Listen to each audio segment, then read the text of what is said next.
Agora são 10h25 da manhã. Esse horário eu já estou um pouquinho mais produtivo. Mas um pouquinho antes disso eu já começo a ficar sonolento. Não sei se vocês conhecem uma coisa que se chama cronotipo. Existe um teste na internet que, de acordo com o seu nível de produtividade, o tanto que você precisa dormir, você é um cronotipo específico. Aí tem o vespertino, matutino, mas tem um outro teste que associa essas características a animais. E eu sou o cronotipo de urso. Dá para imaginar o que é esse cronotipo? Eu sou um cara que precisa dormir bastante, no mínimo 7 horas e meia. Se eu durmo um pouquinho menos que isso, eu já começo a ficar estragado. E eu não sou nem um pouco matutino.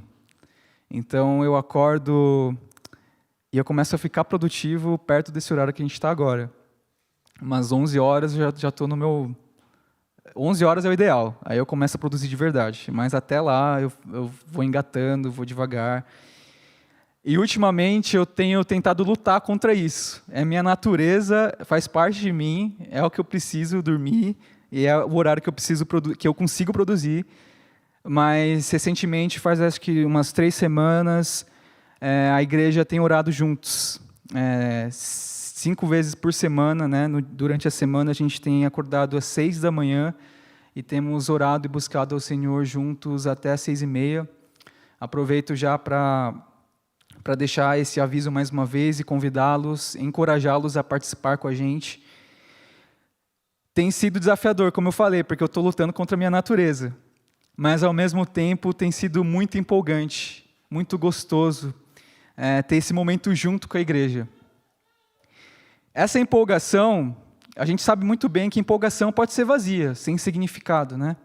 A gente podia estar feliz simplesmente por estar juntos. Mas não é esse caso, né? Essa empolgação ela tem um propósito. Começou, na verdade, esse momento de oração junto com os líderes de pequenos grupos, para a gente buscar uma direção nova de Deus para esses pequenos grupos. E a gente queria ouvir mais a voz de Deus, a gente queria orar mais pela igreja, então a gente abriu isso para toda a igreja e a gente está buscando juntos nosso Senhor. Então a gente não está vivendo igreja de forma egoísta, só simplesmente por estar reunidos, ficar juntos, aproveitar um tempo de oração gostoso. Não, a gente está em busca de um propósito. E é disso que a gente vai falar nessa manhã. A igreja ela deve apontar para Cristo as pessoas que estão fora dela. E o nosso texto de hoje é Atos 2, de 41 a 47. Os que aceitaram a mensagem foram batizados, e naquele dia houve um acréscimo de cerca de 3.000 pessoas. Eles se dedicavam ao ensino dos apóstolos e à comunhão, ao partir do pão e às orações. Todos estavam cheios de temor e muitas maravilhas e sinais eram feitos pelos apóstolos. Todos os que criam mantinham-se unidos e tinham tudo em comum. Vendendo suas propriedades e bens, distribuíam a cada um conforme a sua necessidade. Todos os dias continuavam a reunir-se no pátio do templo, partiam pão em suas casas e juntos participavam das refeições com alegria e sinceridade de coração, louvando a Deus e tendo a simpatia de todo o povo. E o Senhor lhes acrescentava todos os dias os que iam sendo salvos. Amém. O livro de Atos, ele é essencial porque ele fala da formação da comunidade cristã, a igreja.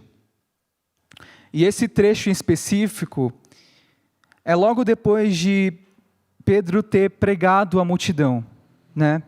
Jesus sobe aos céus, nos deixa o Espírito Santo, sinais e maravilhas acontecem e a multidão fica curiosa, interessada e se aproxima. O que está acontecendo aqui, né? E Pedro aproveita e prega o evangelho para essas pessoas e as pessoas elas acreditavam, criam, elas se arrependiam, pediam perdão, eram batizadas e depois de batizadas elas eram incluídas No versículo 41 fala, os que aceitaram a mensagem foram batizados, e naquele dia houve um acréscimo de cerca de 3.000 pessoas. Acréscimo, mas acréscimo a quê? Acréscimo aonde? A comunidade, a igreja, o corpo de Cristo, ao povo de Deus. Então é por isso que não faz nenhum sentido a gente tentar desassociar igreja de evangelismo. Amém? Não faz nenhum sentido, porque a igreja ela é o próprio resultado dessa proclamação do evangelismo. É lógico que isso parte da escolha individual de cada um.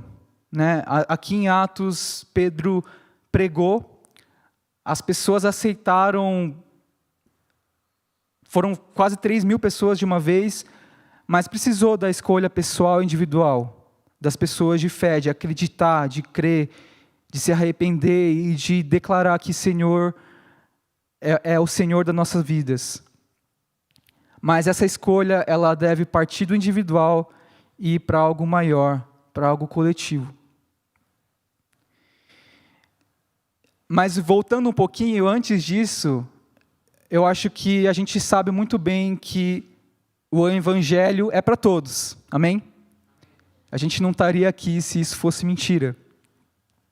Em Atos 1:8 fala assim, Jesus fala para os apóstolos, mas receberão poder quando o Espírito Santo descer sobre vocês, e serão minhas testemunhas em Jerusalém, em toda a Judéia e Samaria e até os confins da terra.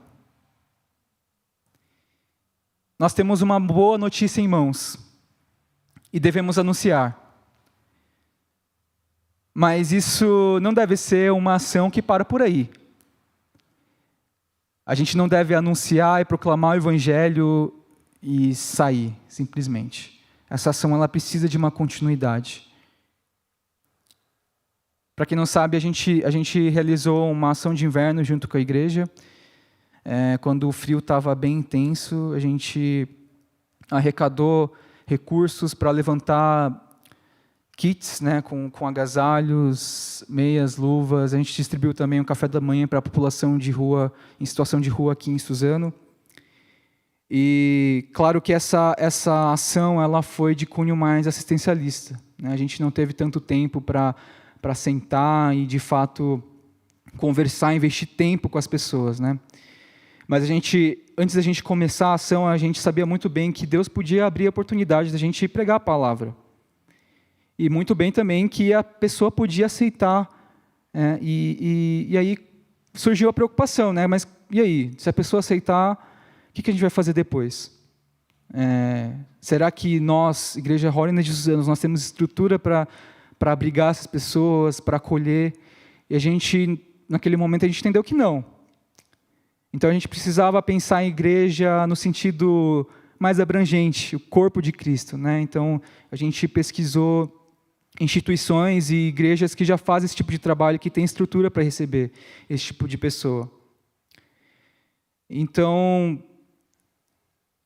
a gente entendeu que a gente precisava dar continuidade se Deus tivesse nos dado a oportunidade para falar do Evangelho, as pessoas crescem.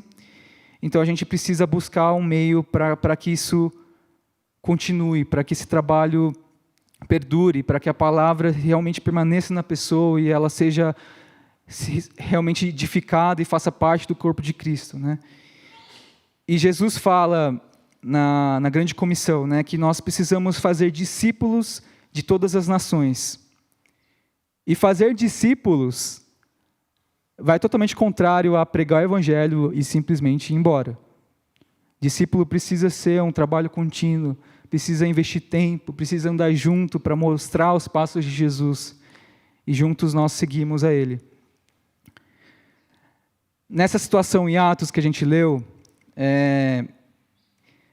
Pedro faz uma pregação incrível, maravilhosa, de esperança, de arrependimento. E chega um momento que o povo pergunta assim, e agora? Você pregou tudo isso, e agora? O que a gente precisa fazer? Imagina se nesse momento Pedro simplesmente fosse embora. ele é isso, e vazasse. Não faria sentido nenhum, né? Não foi o que aconteceu, a gente vai continuar essa história mais para frente. Então, a igreja, ela é espaço de acolhimento e crescimento daqueles que são salvos. Se o evangelho é para todos, então quem vai anunciar? Se o evangelho é para todos, quem que irá acolher essas pessoas que aceitam o evangelho? Somos nós, igreja. A gente vai voltar para o texto de Atos, a gente vai ler de novo o versículo 46 e 47. Todos os dias continuavam a reunir-se no pátio do templo. Partiam pão em suas casas e juntos participavam das refeições, com alegria e sinceridade de coração, louvando a Deus e tendo a simpatia de todo o povo. E o Senhor lhes acrescentava todos os dias os que iam sendo salvos. Percebem que a vida aqui da comunidade é uma vida que parece ser agradável, parece ser gostosa e feliz, parece ser exemplar. E de fato era, de fato foi, né? A vida exemplar do povo de Deus trouxe pessoas para perto, né? Aqui no versículo 47 fala que louvando a Deus e tendo a simpatia de todo o povo. Obviamente que muitas vezes isso não é instantâneo, né? Dá a sensação, a gente não sabe muito bem como que aconteceu aqui em Atos, mas dá a sensação que foi na hora, né? Aconteceu ali o Pentecostes e as pessoas aceitaram na hora, se arrependeram, mas a gente sabe muito bem que isso às vezes é um processo longo e demorado, e às vezes não acontece, porque depende, como eu falei, da nossa escolha pessoal. Nós temos um familiar que é ateu, e numa das reuniões de final de ano, né, a gente sentou à mesa e a gente começou a conversar, e ele falou assim para a gente: olha, eu confesso que antes eu não curtia muito essa ideia de cristianismo. Eu não curtia muito que vocês eram crentes, eu ficava meio sem interesse. Imagino que ele sentia um certo desprezo, eu não sei. Mas ele, de fato, não se interessava e nem tentava se aproximar ou perguntar, nem nada do tipo, né? E ele falou assim: mas de alguma forma eu comecei a tentar entender, né? Eu me interessei. E aí eu comecei a, inclusive, ver vídeos sobre isso, né? Ele falou que começou a seguir um vídeo que fala sobre teologia. E aí ele falou assim: agora eu entendo, né? Porque antes eu achava que vocês estavam tentando me levar, sabe, me conquistar, me levar para uma seita ou algo do tipo. Mas hoje eu entendo que vocês simplesmente acreditam numa coisa que é boa, vocês acreditam que é bom, que vocês simplesmente querem mostrar para mim, vocês querem compartilhar. E essa história ainda não acabou, né, porque esse nosso familiar ele não aceitou ainda de fato, mas a gente vai continuar testemunhando de Jesus para ele. Mas eu quero demonstrar, né, com essa história que às vezes demora, né, para o nosso familiar foi um processo até virar essa chave do interesse. Mas virou, e aconteceu de forma natural, né? De alguma forma, ele enxergou alguma coisa boa em nós, a nossa busca por coerência, enfim, a nossa relação como família, e isso fez clicar na cabeça dele: por que não buscar mais sobre isso? Por que não entender, né? E eu creio que deve ser assim também na igreja, né? Seja nos momentos de grandiosidade, como foi em Pentecostes, de maravilhas e sinais, mas também nos momentos mais simples que a gente vive aqui como igreja, nos momentos de generosidade, de alegria, louvor, oração. Isso tudo que a gente vive tem que ser como um perfume agradável para as pessoas de fora. Isso tem que, de alguma forma, atrair as pessoas, se interessarem. Domingo passado, o pastor Joel pregou sobre alegria. E Nesse domingo especificamente eu fiquei muito feliz durante a pregação porque veio muita gratidão no meu coração, porque Deus tem me colocado nesse contexto em que eu posso viver a alegria de fato. Esse contexto que eu tenho oportunidade de servir ao nosso Senhor, que eu posso ser edificado, que eu posso buscar Ele junto com a igreja, orar, compartilhando as minhas alegrias, as minhas tristezas e crescer juntos com vocês. E eu creio que se a gente continuar desse jeito que a gente está, naturalmente as pessoas elas vão se aproximar, elas vão se interessar. Mas, de forma alguma, isso deve ser motivo para a gente se acomodar. Como eu falei, não é só anunciar e ir embora, deixar a pessoa sem resposta, sem acolhimento. Então, a nossa parte de se tornar um ambiente agradável, de se tornar uma convivência gostosa, ela não para só por aí. A partir quando a gente gera o interesse, a gente gera proximidade e curiosidade, abre-se uma porta de entrada não para apontar para nós, não para apontar para a igreja, mas a igreja ela tem que apontar para Cristo. Então, como que a gente prossegue? Né? Se a gente não pode parar por aí, como que a gente dá continuidade a isso? A gente vai voltar para o texto de Atos 2, 38 e 39. Depois que o povo pergunta a Pedro, né, e agora, o que a gente faz? Pedro responde assim: arrependam-se e cada um de vocês seja batizado em nome de Jesus Cristo, para perdão dos seus pecados, e receberão o dom do Espírito Santo. Pois a promessa é para vocês, para os seus filhos e para todos os que estão longe, para todos quantos o Senhor, o nosso Deus, chamar. Veja bem, eu não estou dizendo que viver em comunhão é algo fácil. A gente sabe que relacionamento é uma coisa complicada, uma coisa complexa. Mas vamos concordar que viver dentro de uma bolha e sempre nos mesmos relacionamentos é razoavelmente tranquilo, né? Mas a gente não deve ser passivo, aceitar essa tranquilidade. A gente tem que fazer a nossa parte, assim como Pedro fez, de proclamar, de anunciar de fato, né? De trazer arrependimento, né? Levar as pessoas a arrependimento. E o nosso papel como proclamadores, como pregadores da palavra, como anunciadores, é individual. No sentido de que a gente precisa sair do templo e ir para o nosso contexto, para a nossa rotina, seja na nossa escola, faculdade, trabalho, na nossa vizinhança, no nosso contexto particular, a gente precisa pregar a palavra. Mas isso também deve ser resultado de uma vida em comunhão, né? A vida na igreja, o lugar que a gente pode ser edificado, que a gente pode buscar a palavra, a gente pode se encorajar uns aos outros. É a igreja que envia.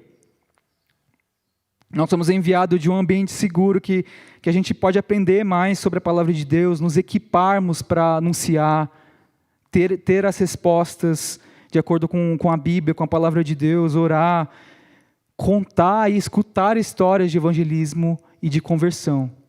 Isso tudo nos motiva e cria mais motivação, cria músculos para a gente, de fato, exercer isso e obedecer. A gente ainda vai aprender um pouquinho mais, né, sobre o que é ser igreja. Eu não quero dar spoilers, né, das próximas mensagens, mas tudo que a gente abordar aqui, do que é ser igreja, todas essas coisas, elas não andam separadas umas das outras. A gente já falou de comunhão, já falamos de serviço, já falamos de alegria domingo passado. E nada dessas coisas adianta se não resultar em evangelismo. E o contrário também é válido, né? Como que a gente vai evangelizar se a gente não vive em comunhão, se a gente não serve a igreja, se a gente não vive a alegria com os irmãos? E existem outras coisas também que a gente não pode desassociar, que são os 3 tipos de crescimento que a igreja passa a ter depois do evangelismo.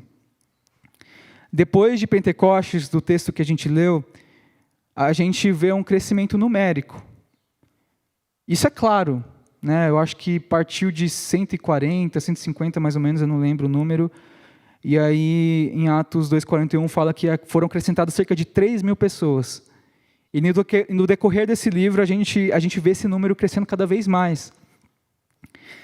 E em Atos 10, 34 e 35, também fala de um crescimento geográfico.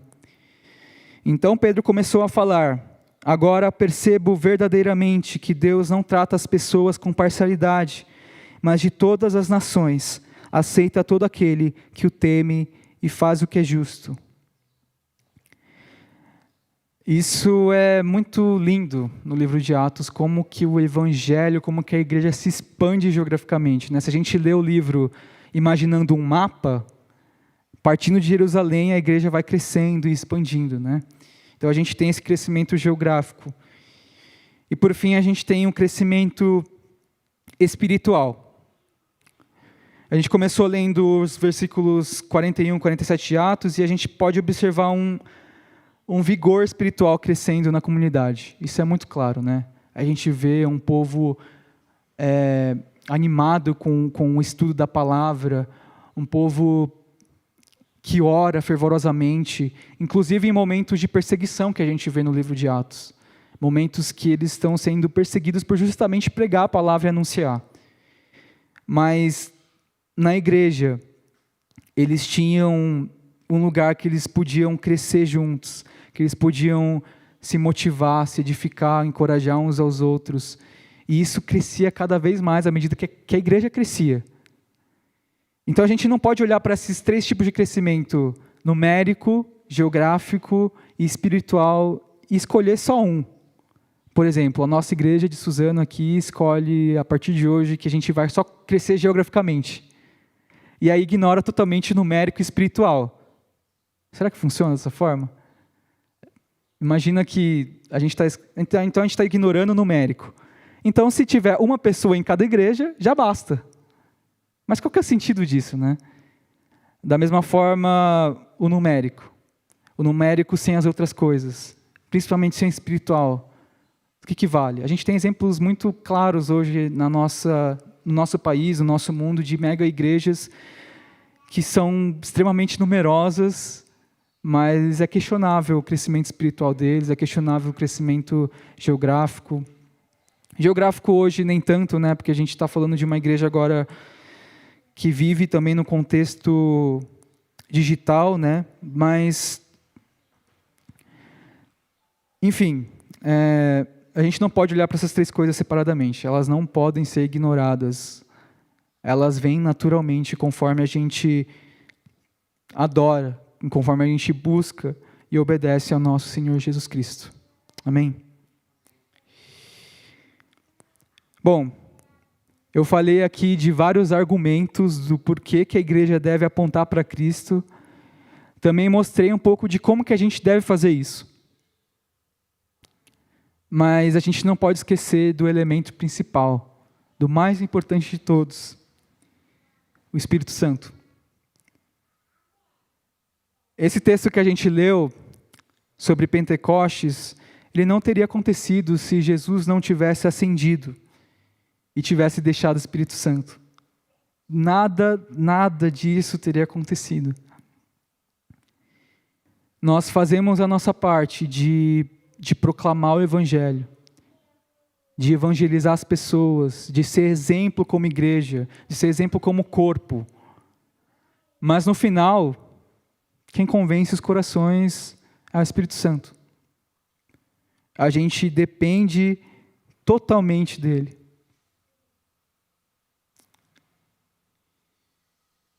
Então eu queria convidá-los a refletir sobre isso tudo. Eu concluí isso com que o Espírito Santo é a obra dele. Nada vale se ele não agir, se ele não convencer os corações. Mas isso não é motivo para a gente se acomodar, para a gente ser passivo. Muito pelo contrário, como eu falei antes, a gente precisa orar mais. A gente precisa pedir para que Deus tenha liberdade de nos usar, para que Ele possa trabalhar e convencer os corações que nós anunciamos a palavra e a verdade para essas pessoas.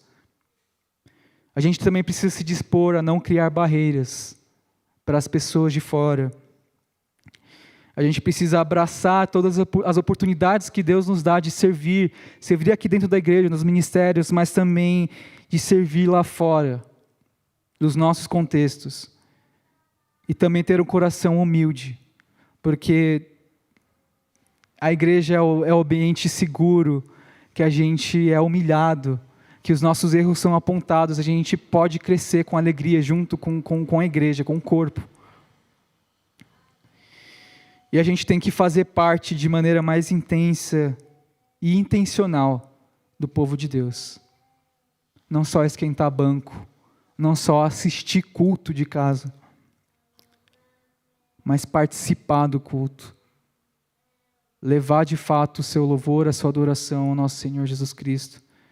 Fazer parte dos pequenos grupos, gostaria de encorajá-los a fazer, se você não faz parte ainda, de procurar a equipe pastoral e se incluir nesses grupos, porque esses grupos pequenos também são o ambiente que a gente vive um pouquinho do que é a igreja, de compartilhar a nossa vida, sermos moldados e aprender juntos, adorar o nosso Senhor.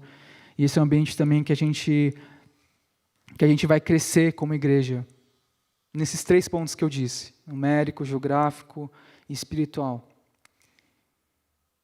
Então eu gostaria de convidá-los a fechar os olhos agora e refletir nisso tudo que o Senhor fala nessa manhã. Peça para Deus sondar o seu coração. Peça para Ele que Ele mostre o que você, como membro da Igreja Holiness de Suzano, como membro da Igreja de Cristo, você tem deixado de fazer para que a igreja cumpra o seu propósito, especialmente hoje que estamos falando de evangelismo. Deus, será que eu preciso orar mais?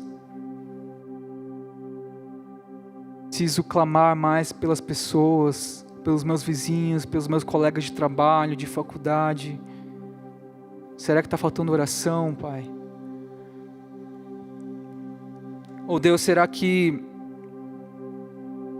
falta humildade no meu coração de realmente me colocar à disposição, de ser vulnerável dentro do corpo de Cristo, de ser humilde, reconhecer os meus erros e assim ser moldado? Ou será que eu só estou simplesmente assistindo os cultos, assistindo as reuniões de pequenos grupos e eu não estou abraçando as oportunidades que Deus dá de servir a igreja?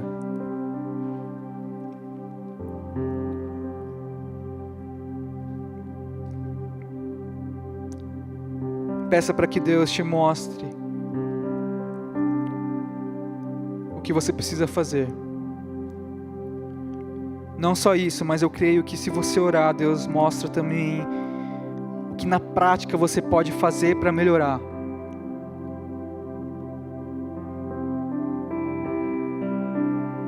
Deus conhece o seu coração, Deus conhece o contexto que você vive. A gente tem também a nossa missão particular, individual. Que isso fique claro nos nossos corações, mas que isso também resulte na edificação do corpo e assim para a glória do nosso Senhor Jesus Cristo.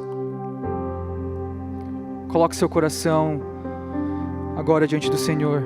Busque, ore.